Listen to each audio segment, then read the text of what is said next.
संत काव्य के कवियों में से रैदास मध्यकालीन हिंदू धर्म के प्रमुख कवि माने जाते हैं। आज से लगभग 600 साल पहले की परिस्थिति, जहां समाज में जात पात वर्णों में बटा हुआ था, ऐसे ही समय में काशी के गांव श्री गोवर्धनपुर में उनका जन्म हुआ था। बचपन का नाम रविदास होते हुए भी बाद में दुनिया ने उनको रैदास या गुरु रविदास नाम से जानने लगे।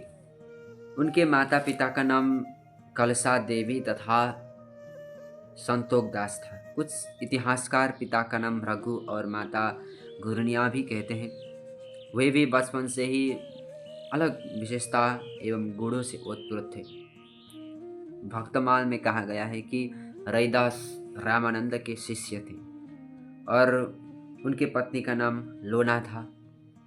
रैदास में संतों की सहजता, निष्प्रियता, उदारता, विश्व प्रेम, दृढ़ विश्वास और सात्विक जीवन के भाव इनकी रचनाओं में मिलती है।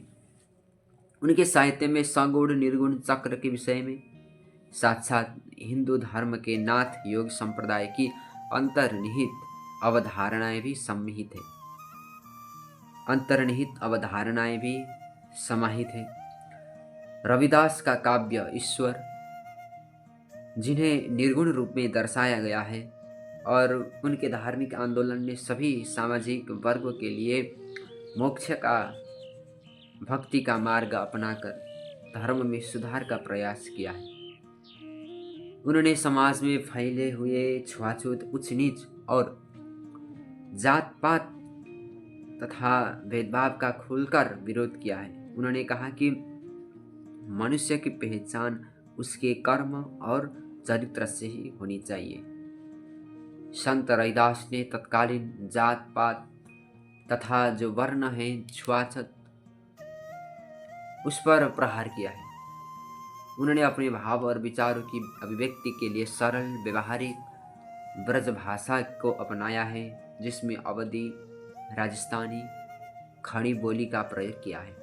साथ साथ ही इनमें कहीं कहीं उर्दू फारसी के शब्दों का भी मिश्रण मिलता है।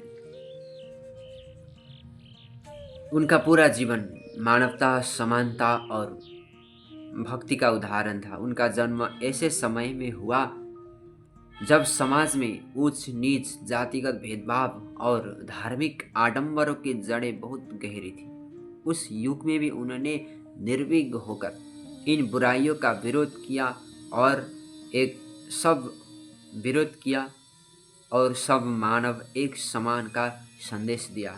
संत रैदास की मृत्यु वाराणसी के पास में ही माना जाता है, पर उनकी शिक्षा आज भी जीवित है।